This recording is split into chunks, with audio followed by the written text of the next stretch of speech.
possibly the best sweatshirt and mustache combination, as he is muted right now, and I want to make sure he is unmuted before he tries talking. How you doing, Chew? Not bad, man. How are you doing?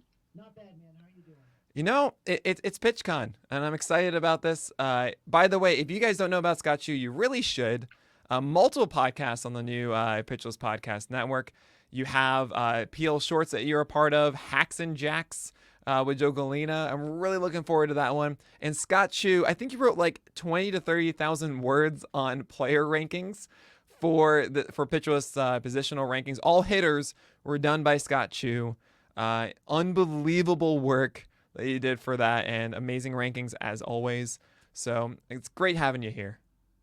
It's cool to be here. I'm excited. I have not done a presentation like this other than for work in a very long time. So I'm kind of pumped, and I feel bad because it's like a PowerPoint, and it makes me feel like work, but it's not work. I promise. It's not work. It's a lot of fun. So you gotta share your screen so that I can put it up for you and let you loose. But I'm excited about this. We're going to have two presentations about rolling averages and graphs. I think it's good that we're doing two because it's such an important thing. Chu's going to outline a lot of it with more of a hitting spin. Toby, that is Batflip Crazy, is going to do it from a pitching spin later this weekend. But Chu, I'm going to give you the floor now. Thanks a lot for being a part of this. Yeah, no, thanks for having me. And I'm really excited to talk about this. If you look through Nick's schedule, you saw that my presentation was not called My Chart Will Roll On, but that's what I really wanted it to be. So that's what I named it here. What I'm going to be talking about is how you can build better narratives using the rolling charts. So before you continue, you just want to get rid of that stop sharing at the bottom. There you go. Yes, thank you. There we go. Cool. So I'm actually starting with sort of weirdly interpreted quote from an old Greek guy named Heraclitus. And it's, "No man ever steps in the same river twice, for it's not the same river and he's not the same man." And like when I was in undergrad, I did a lot of philosophy and I thought this was like a really deep and meaningful thing. And I was like, oh my God, it changes how I think. But like, it is a really cool quote, but not for the reason I thought. Maybe a better interpretation is something like this, right? Some things only are what they are because they constantly change. Right. And that's really what I want to talk about today. And so let's start with creating narratives. Creating narratives is something we all do because we're human beings, right? We're storytellers. That's what we do. We're trying to understand the future. And to do that, we explain the past. The thing is, we're not always very good at this, right? And there's two main reasons we're not always very good. Number one is that there's important factors that we just aren't aware of or don't perceive, right? Like our historical records are missing all kinds of things because we don't know exactly what happened. We don't have every little detail. And number two, the human brain is just a limited resource, right? There's a limited amount of data that we can synthesize or think about at one time, right? It's not our fault. It's just kind of a reality we face. So let me kind of take you through some narrative building in fantasy baseball like I would have done it before I discovered the rolling charts. So a player has a rough year. I want to look for explanations. Why was the year worse than than I thought it should be, right? So I've got a little mini table here for a guy last season who was pretty disappointing. He's a veteran. He's got a long track record.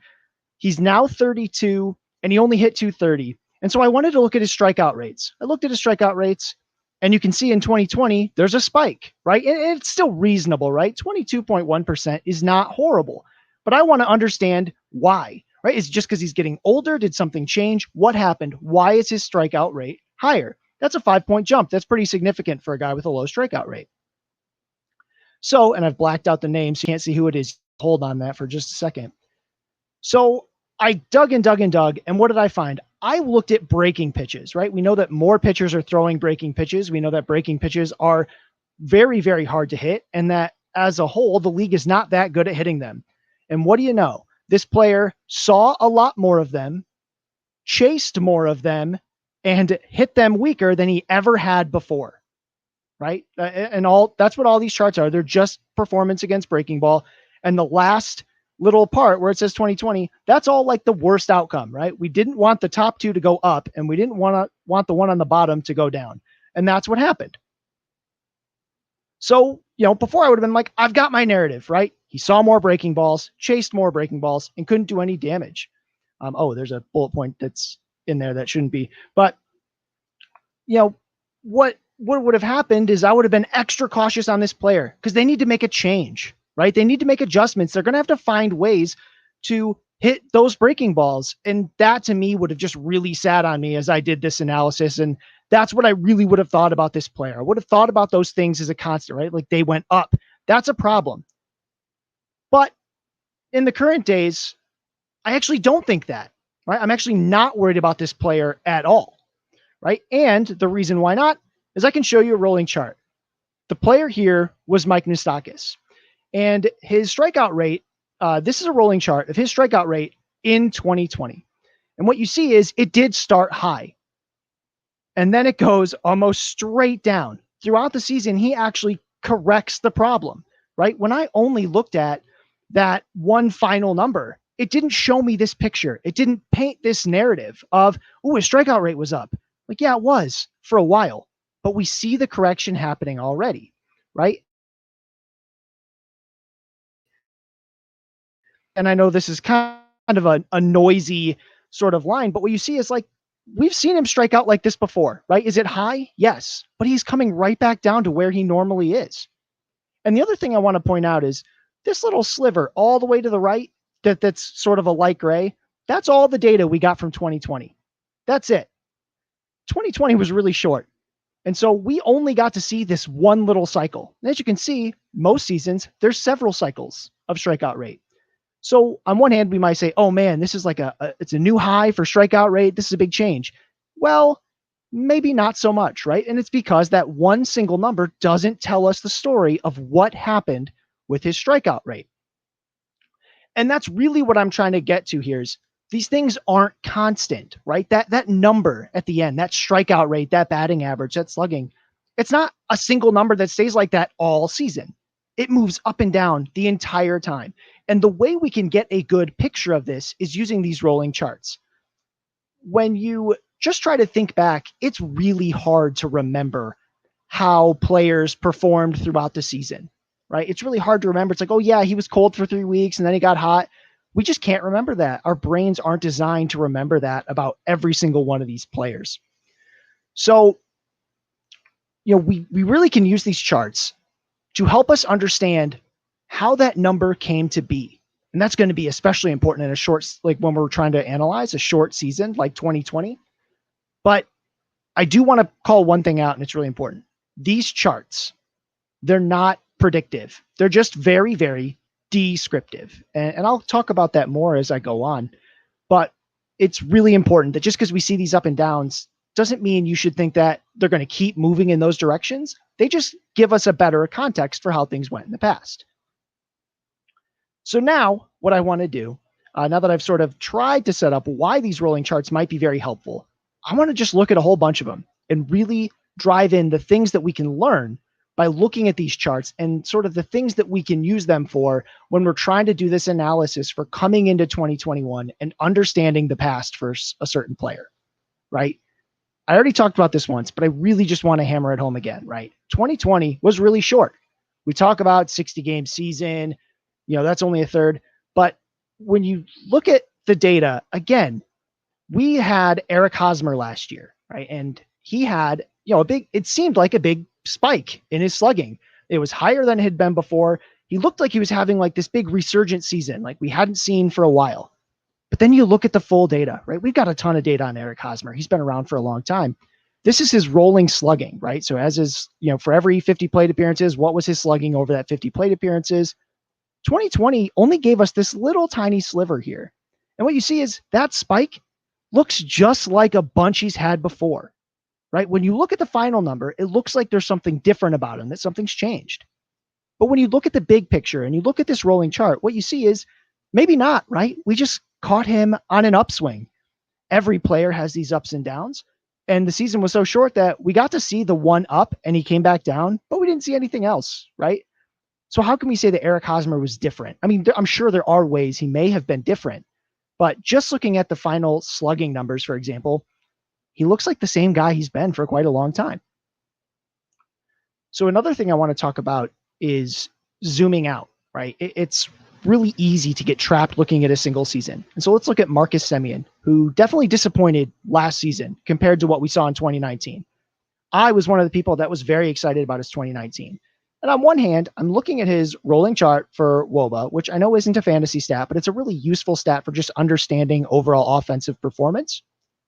We're looking, and yes, it starts really low. And it's worth noting that when you look at the bottom, it only starts at 50 because we needed 50 plate appearances in 2020 before we could have the beginning of this chart. And it was low, it was down. And if you had Simeon on your team, you probably remember this, right? And on one hand, look, he's trending up. That should make you feel a little warm and fuzzy inside, right? Like, okay, he's on the way back up. You know, he kind of got back up to league average and now he's on his way back up and it's going to be okay. Maybe, right? That could very well be true about Marcus Simeon.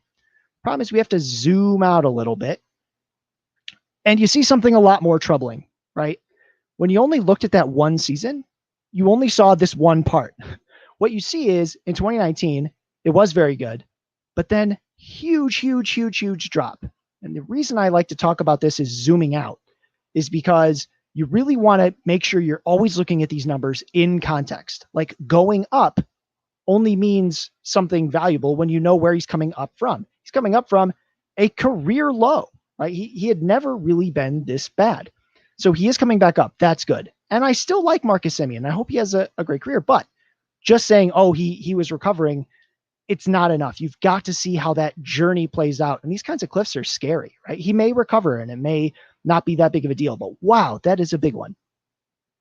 Another reason for zooming out is to try to get like better pictures when you pull up numbers, right? So this is Chris Bryant's hard hit rate, over 50 batted balls. And you can sort of see a picture that it's like coming down a little, but man, it's noisy, right? It keeps jumping up and down. It's really hard. Like, how hard is it coming down? I can't really tell, right?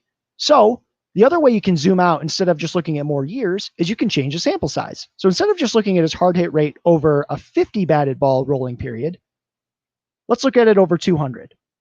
This works for Chris Bryant because we have, again, a lot of data on Chris Bryant. We can go all the way back to 2015. And when you expand it out like that and you have these longer periods, by using 200, you get a better idea of what the overall trend is. And this paints a better picture for our brains than the one on the top does, right? Because the one on top is all these ups and downs.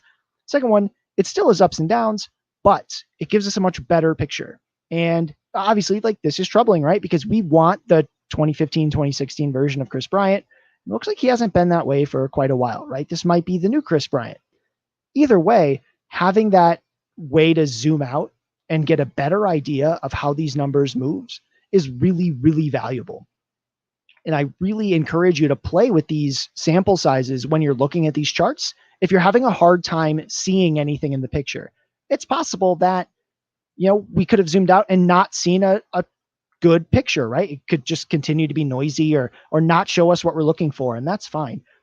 But it's always worth it to sort of back away for a second, be like, okay, now I'm looking at the whole career. Now let's expand it from maybe 50 to 200 batted balls and see if it makes it easier to interpret. It's something I do all the time to just try to help me make sure I'm understanding the numbers correctly. I also want to talk about sudden changes, right? Yuli Gurriel, we all remember it, 2019 exploded, right? I mean, think about it. We're talking about a really short span of at-bats right here, and he raised his rolling slugging a ton. And if you remember this season, it's like he was hitting a home run every single at-bat. He was just crushing the ball. Huge spike. And then we start to see it come back down, right? Comes back down. And then in 2020, we're all kind of just sitting there like, okay, when 2019 ends, we're all wondering what's the next peak and valley going to look like? If you were looking at the rolling chart, your thoughts are, what's the next peak? Can the next peak go back up like it did in 2019? Well, in 2020, we know that it didn't, right? He went back up to a place that he'd been before many times, right? He sustained rolling sluggings around 600 for little bits here and there in his career. Every player goes hot, then they get cold. So we saw a normal peak for Yuli Gurriel and then a really steep decline, right? And so if I was going to analyze Yuli Gurriel for 2021, I'd be looking for two things. I'd be looking for, okay, what, What did he do in 2019 that he didn't do in 2020? And then also, is there another way to explain this deep drop off, right? Did he just not hit well? That's very possible. Or was there something else? Did we later find out that he was playing through an injury, or did something, we want to find out what was happening there. And I'm not going to be answering that question today, but it is what the next step would be when you look at these sudden changes, huge spikes followed by huge declines. You want to find out, right? What am I looking at? Why is it doing this? And rolling charts can't give us all the answers, but they can start giving us more things to look at and more targeted things to look at instead of just a season long number that was higher or lower than the year before. Another sudden change here is Nolan Arenado, right? So we know that over his career, he's had a lot of very good offensive production, a couple dips. He had a longer valley than he ever had before in 2019. And then in 2020, straight down, right? That is ugly stuff. That's not what we want to see from a third baseman that we probably had used a very early pick on in drafts in 2020, and that we're thinking about for 2021. In this case, I can't answer the question. I know what happened here. Arenado got hurt, right? So he injured his shoulder on a dive defensive play, and he didn't actually think it was that bad. You can look at some news articles, and he thought he slept on it wrong, right? He thought it was just like something that he'd get over, and he never did. And he does wind up going on the IL, but it does help explain, like, why did he go lower than ever before? What happened? Well, he was hurt. That's one way to explain these sudden changes. I never would have thought of that. I actually did not remember that he went on the IL, and I certainly didn't remember why. But when I looked back at the rolling chart, it triggered me to think, whoa, what happened? Why did that happen? So I could go back and do the research to try to find that out when I'm doing my analysis on a guy like Arenado, who's slipping in drafts. And I want to know, do I want to be the one that scoops him in drafts, or do I want to let him go to the next person? Right. So that's what you can really use these sudden changes to try to find out. You can go back to the news. What the heck happened? I also want to talk about probably the saying I've come up with, the heartbeat hitter. And Fernando Reyes is the perfect example of the heartbeat hitter, right? I talked about the sudden changes. He has them all the time. You see these huge spikes. I call him the heartbeat hitter because this kind of looks like a EKG, or I don't remember what it's called, but when they're checking the heart rate and it's like boop, boop, boop. That's what his whole career is in terms of WOBA. It's these severe, severe spikes followed by these severe, severe drops, right? And maybe that's just who he is. He's we all in our minds know about streaky hitters. Justin Upton was famously one for a long time, like before StatCast. We were like, oh yeah, streaky guy. He kind of just comes and goes. And the reason I wanted to call a hitter like this out is because at the end of the year, you're going to see a single number, but it's not going to be indicative of what actually happened and what it felt like, right? So for 2 years, I wrote a lot of Pitcher List's Batter's Box articles. And what we do is we write this article every day. It's a great article. You should check it out. We just talk about who had the great hitting performances the day before. And we just write these little blurbs about all of them. If you can imagine, I used to have to write about Fernando Reyes a lot, right? In 2019, there are probably 3 times that I had to write about Fernando Reyes every other day, right? And that's because he had these huge spikes. He's just raking for a short period of time, maybe like 50 plate appearances or so. He's just going way up.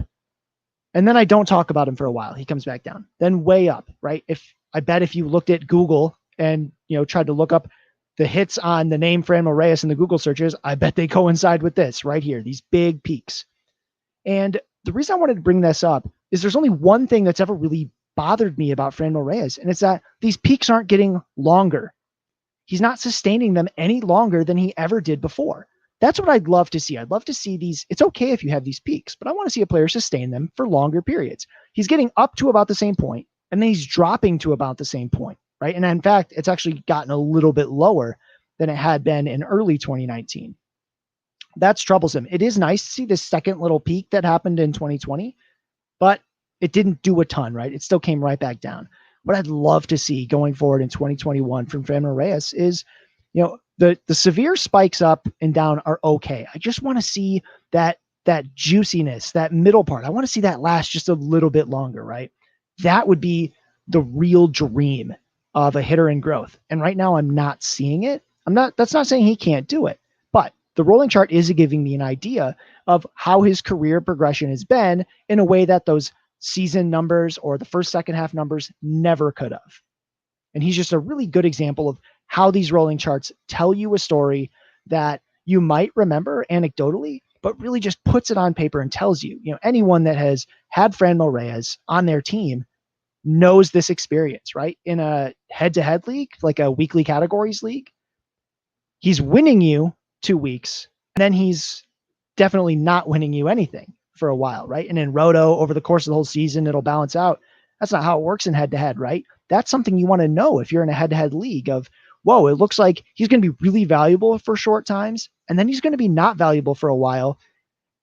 But I also have to be afraid to bench him because I don't want to miss any of these up spikes, right? You kind of got to ride him. And that can be very frustrating. And if you're the type of owner that doesn't want to, or if you're the type of fantasy manager that doesn't want to deal with that kind of stress and just waiting for him to explode, Franmil Reyes might not be for you, right? I mean, maybe he changes, maybe not. But if you're not ready to manage that on a week-to-week basis, he might be someone you let pass and you go with someone maybe a little more stable.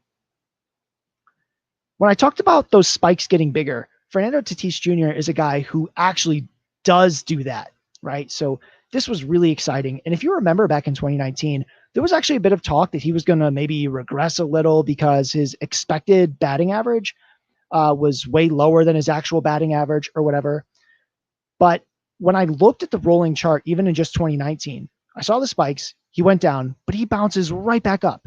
And even when he comes down, he bounces right back up. And I just saw these little moments. They got longer, right? Just a little bit, not by much. And then when he ended the season, he stopped that downward spike sooner. He popped up again. He went even higher.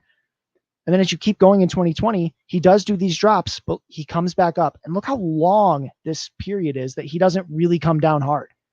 That's great. That means he's able to adjust. He's pitchers are trying to attack him in different ways, right? Players don't get pitched to the same way every single game. They face different pitchers. They get dealt with, they have to deal with different, sequences throughout the games. Pitchers are trying to get these guys out, and they're going to keep doing it in different ways. And the way that batters get better is they get better at adjusting to those things. They get better at being able to handle anything that comes at them, right? And they have to make adjustments from time to time. Maybe their timing comes a little off. Maybe they are, dropping a shoulder. Maybe they're doing something in their swing. Maybe they're, not seeing, they're not recognizing a certain pitch very well right now. That's why there's always the ups and downs. What you love to see is players sustain these long up periods. And when they come down, they bounce right back up sooner and sooner and sooner.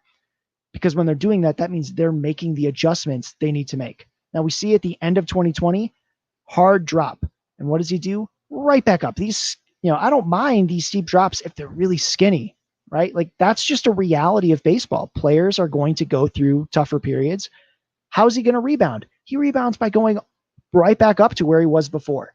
That's why Tatis is so exciting, right? Like forget about the final line number of, obviously they were all amazing, but that's what I'm really looking for. I'm not just looking at, oh, well, he outperformed his expected batting average, so I guess he's going to regress a little. No, that's not necessarily it. How did he grow? What did he do? What did he change, right? And you can dig in through that. Like by looking at this, you can start digging in to see if you can find why this happened. But the other thing is, we don't know, right? We don't know every conversation Tatis had with his hitting coach. We don't know every conversation he had with his teammates. But even without knowing that, we can see that something definitely worked and that he was able to make these adjustments. He did it faster and he kept them for longer. Another way to see growth, and I also first want to say that I had been using the StatCast ones. You can get on Fangraphs, and they have some really cool ones. And the tools that you can use on Fangraphs are really cool because they'll let you do multiple stats at the same time, right? They don't have the expected stats, but they do have, multiple stats at the same time. And so I wanted to look at Bo Bichette. And what I saw in Bo Bichette that I thought was really cool was at first I had just looked at his WOBA and I saw that it had come down and then came back up a little and it came down again. And I wanted to think like, what is he doing to try to get out of these little slumps, right? So I pulled up that walk rate. And what's really cool in a young player like Bichette is he's struggling, right? He's struggling and struggling. And often what happens with young players when they struggle is they start to press and they start to, sort of lose their plate discipline. They're just trying to get hits, right? Bichette does this for a little bit. But you see him bounce back and you go, you know what? I'm not hitting the ball well. I'm not seeing the ball the way I necessarily want to see it. So you know what? I'm going to slow down a little bit and I'm going to let these pitches come to me. So what's he do? He spikes his walk rate. He starts taking more walks. He goes from like a 0% to a 10% over the course of like 15 games for that rolling average. It did not take long. He gets way up there while he's not hitting. And he sort of keeps it for a bit. But as he starts hitting, he starts, letting the walk rate come down a little because he's hitting now, right? He's hitting above league average in terms of WOBA. Why walk when I can hit? So I love seeing the way that players react to slumps because they know they're slumping, right? They know that they're not getting hits. They're there every day. How are they reacting to it? Can we identify something that they're doing to try to break these slumps, to try to change how their season is going? I love seeing stuff like this where I can see the player making the change. And it makes me it doesn't necessarily mean he's going to keep doing this every single time. Again, these charts aren't predictive, but they are very descriptive. And I love that I can see that, okay, he was struggling, so he started walking more. Then he was hitting well, so he kind of let himself swing the bat. Now, of course, at the end of the season, the WOBA takes a dip. We'll see what happens next, right? 2020 wasn't long. We don't have a big sample on Bichette, but I love seeing that he does do something to try to break his slumps, that he doesn't just keep swinging the way he'd been swinging and seeing the same results.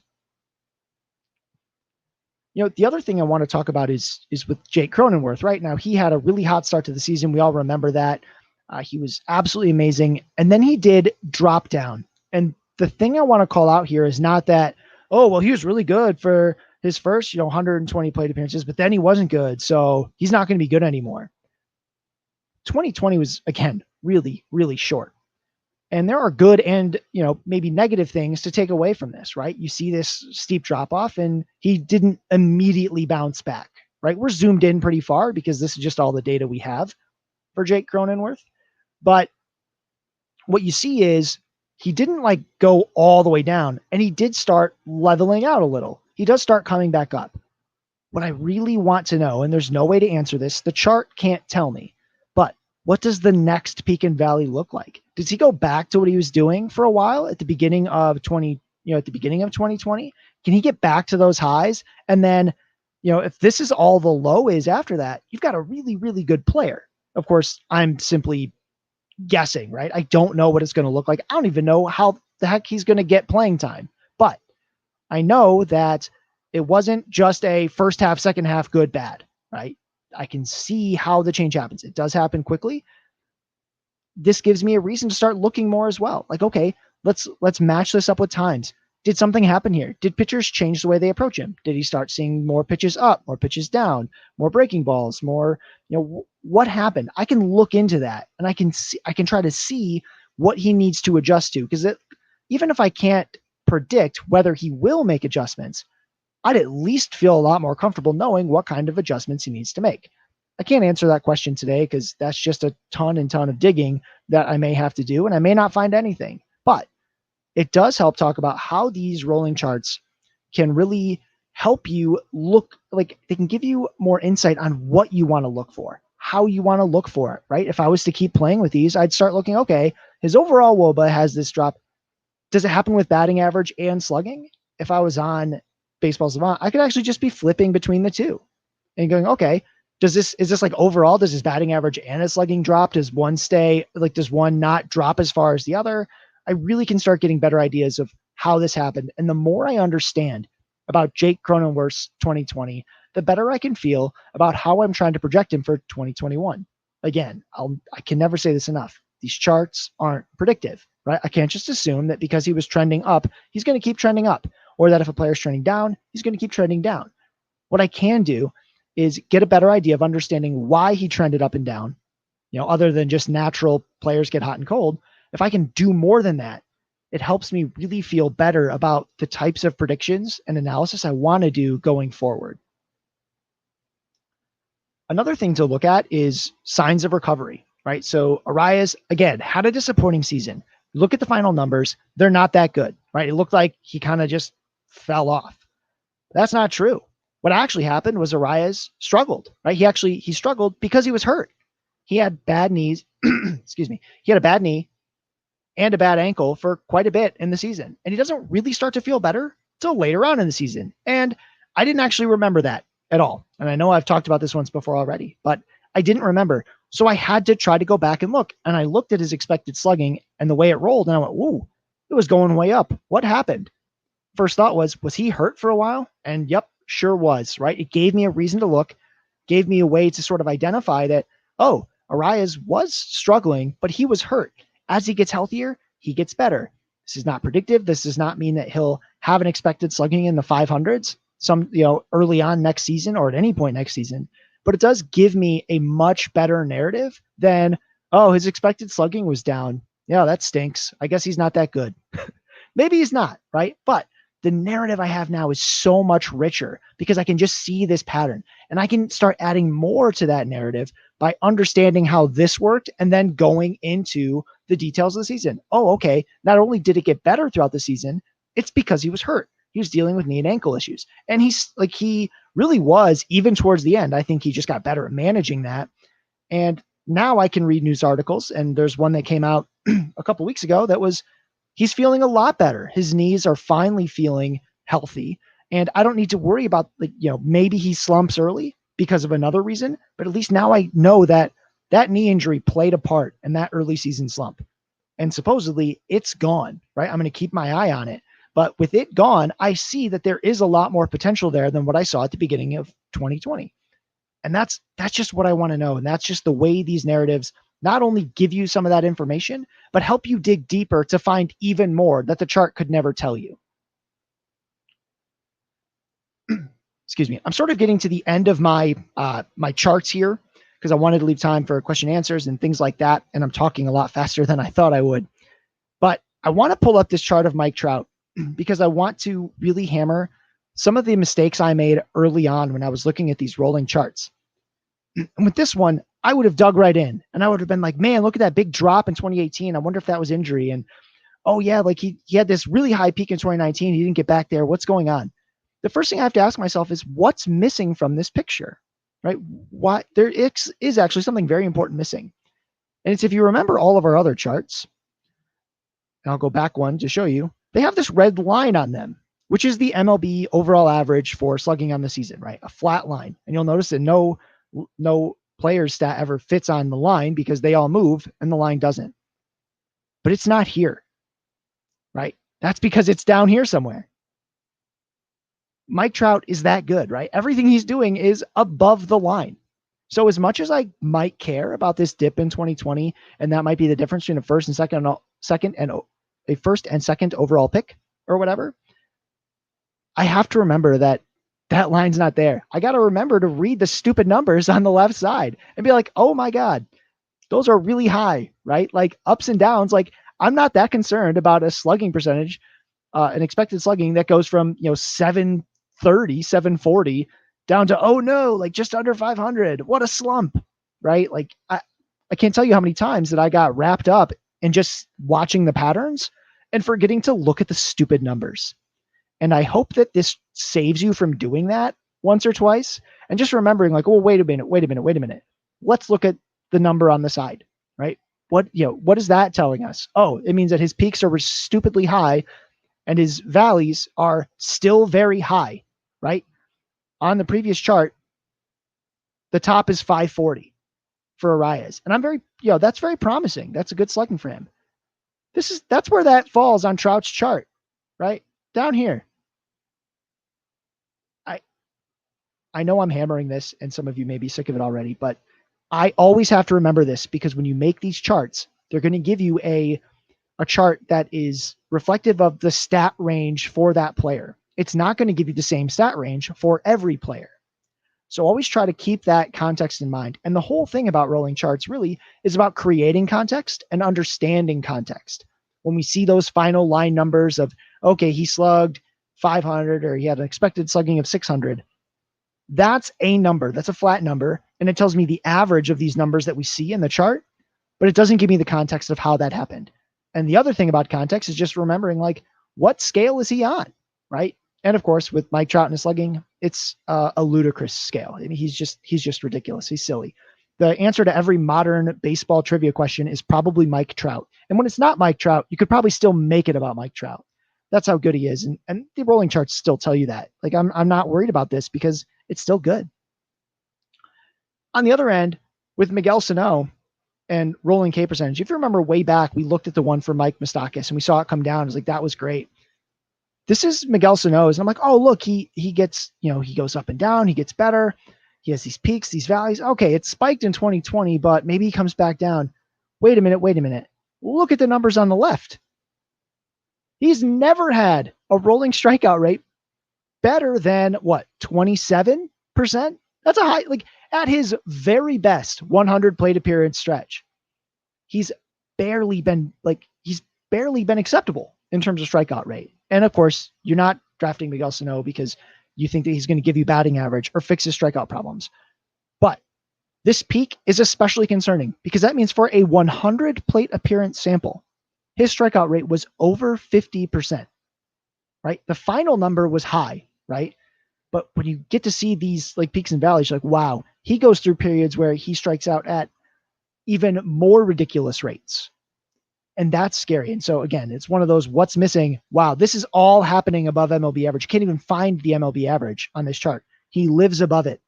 And he has peaks and valleys, and those are important, but not as important as understanding that even his valleys are really, really high in terms of strikeout rate. So that's sort of the opposite of the Mike Trout issue. This one is more of everything's happening. And even when he's good, he's not that good in terms of, keeping his strikeout rate in check.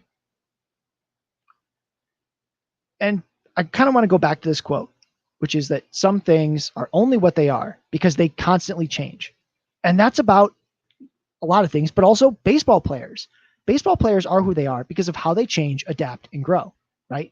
And if we only look at these final numbers, these single season stats of, oh, look, I'm watching his year to year and his strikeout rate goes, it's trending up, we're going to be behind. That's just not the way that we want to truly understand strikeout rates.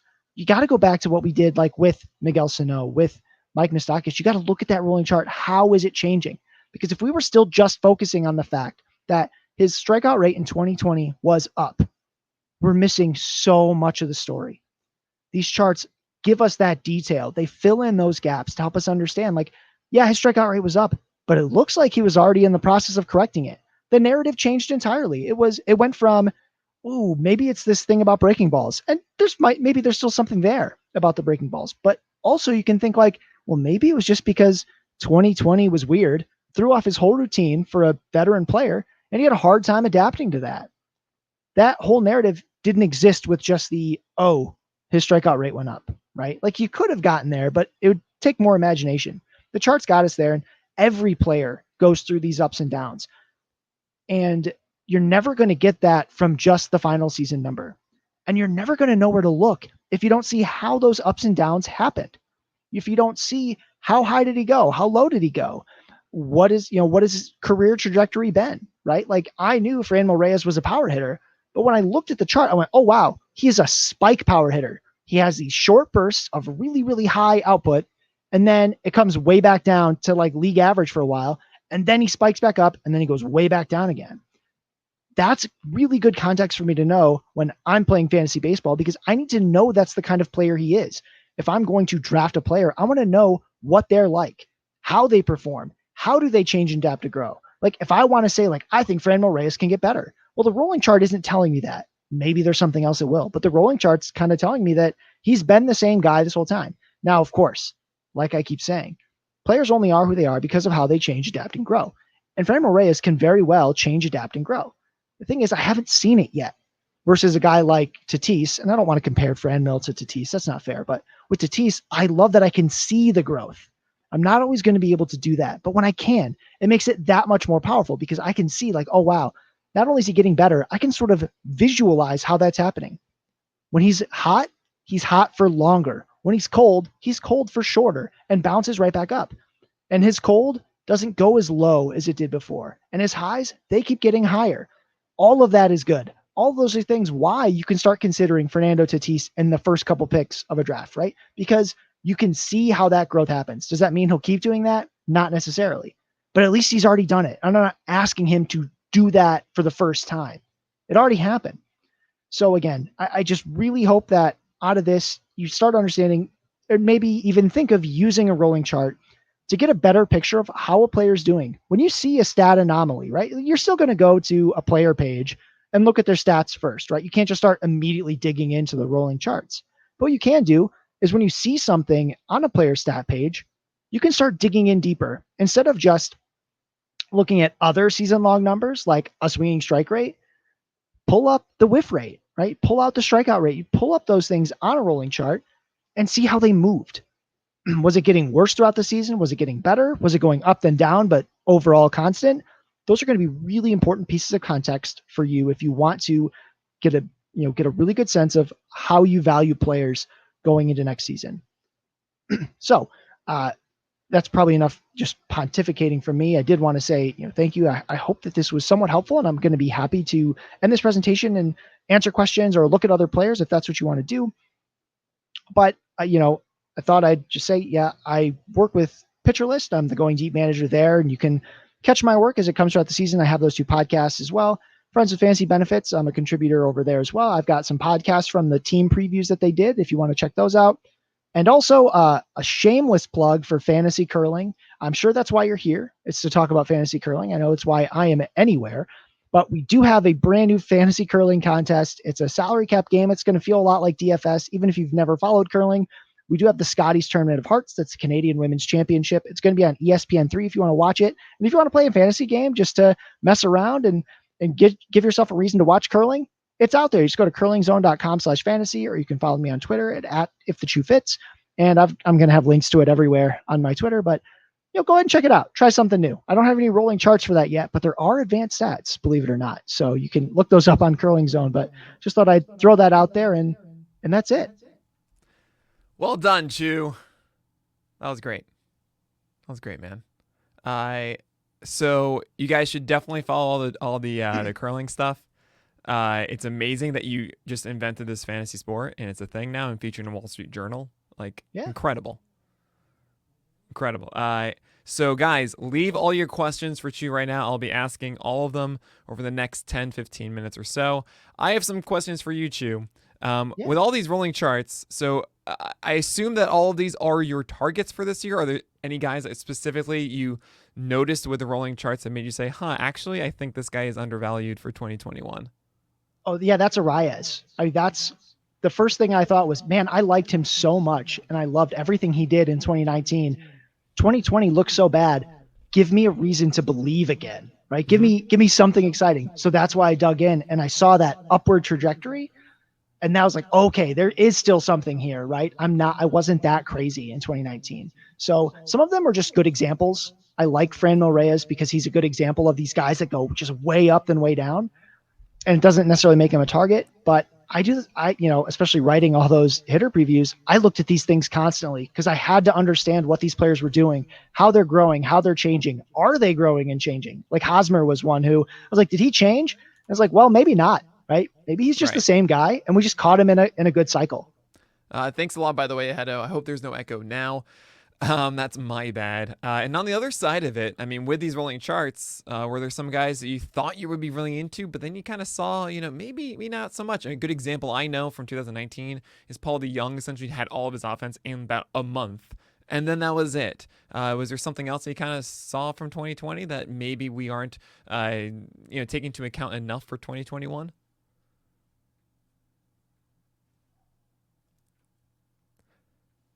One that really stands out the most where, I'm back. Yeah. Paul DeJong was really the one who stood out the most to me because you're like, oh, he had a pretty good 2019. I was like, no, he had a good April and early May of 2019. Right. Not a good 2019 because then he was not good.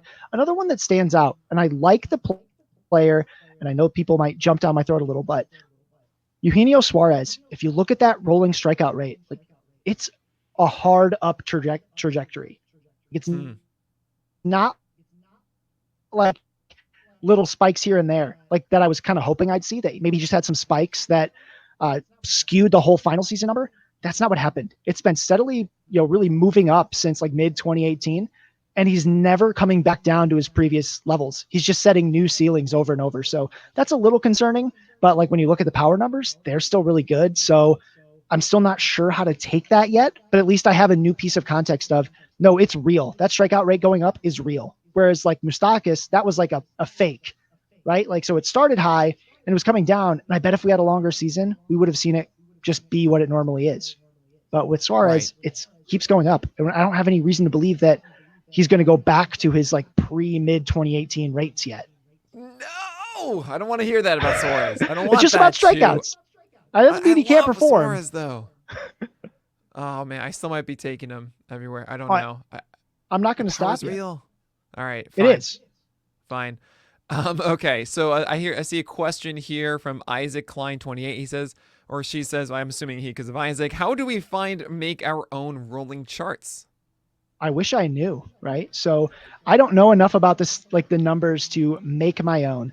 I'll tell you the most customizable ones are the ones that are on Fangraphs. So if you go to Fangraphs and you go to the graphs, you get these chances for rolling charts and they're very customizable. The ones on StatCast are good, but they're not like the number of plate appearances or batted balls or whatever as the sample. But on Fangraphs, you can make these, and the one I had with Bichette is a good example of one I could make on Fangraphs, and I can play with how many games do I want, how many, yeah. So you just go to graphs. So you go to graphs over here.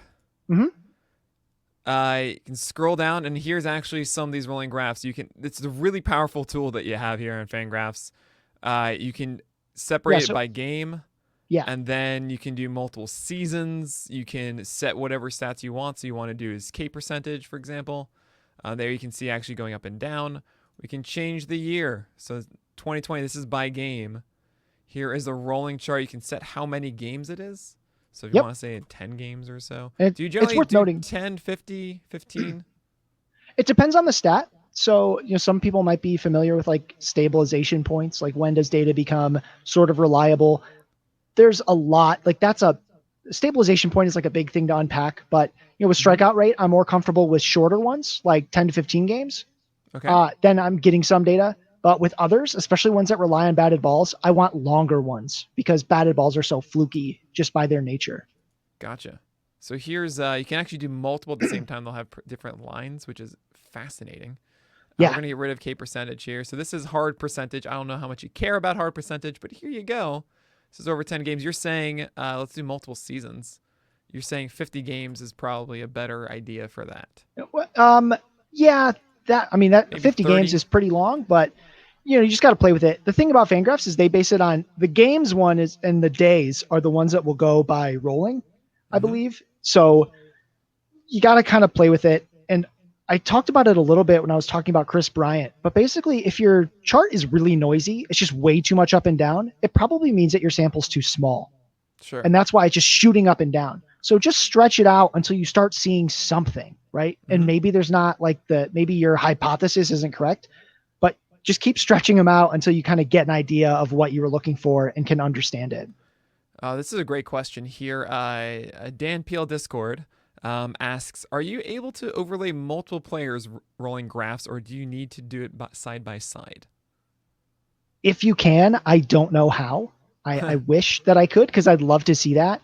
And what has been difficult is even the side by sides aren't always super helpful because if you're like towards the end of the presentation, I talked about how Trout's whole thing was completely above like where the MLB average line was, right? It was way above. And then when you looked at Arias, like the top of his chart was like only a third of the way up on Trout's chart. So looking like them next to each other still wasn't a great way to think about it. You really had to look at the numbers on the side and see what those ranges were.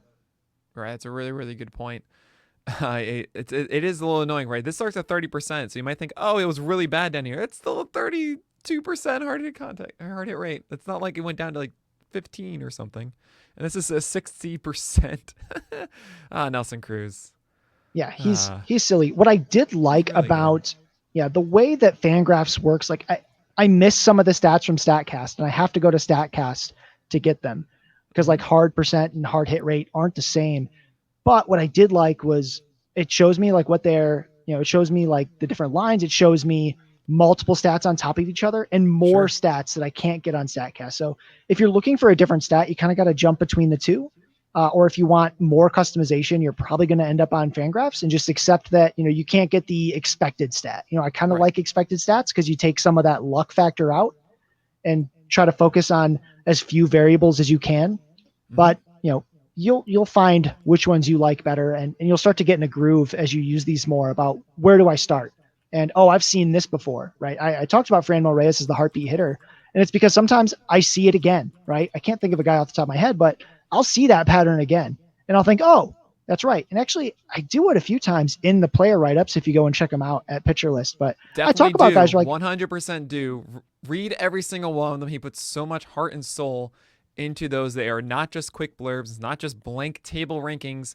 This is actually Chu explaining every single reason why he ranked the guys there. It's amazing.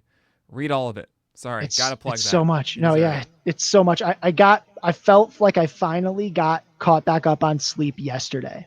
Like that was really like yesterday afternoon because I took an unexpected nap. There was several of those over the last couple of days, but there is a lot in there, and I do plug these rolling charts in there quite a bit because I think it's important to see some of that. And I can't just say his strikeout rate went up and then do a presentation like this where I say just saying his strikeout rate went up isn't enough, because it's not. Right.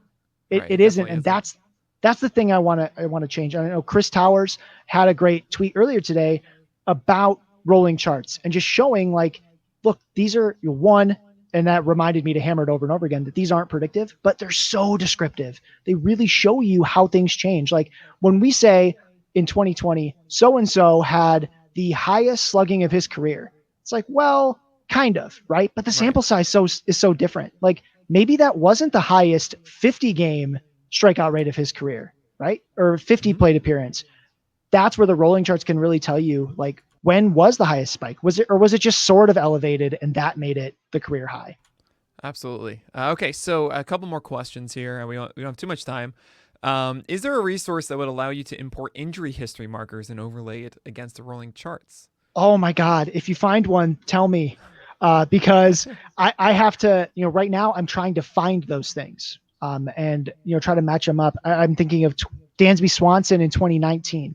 There was like this drop that happens towards the end. It's not like super significant, but I thought, oh, his up is over. He actually got hurt. That's why Right. it happened. And it lines up really well.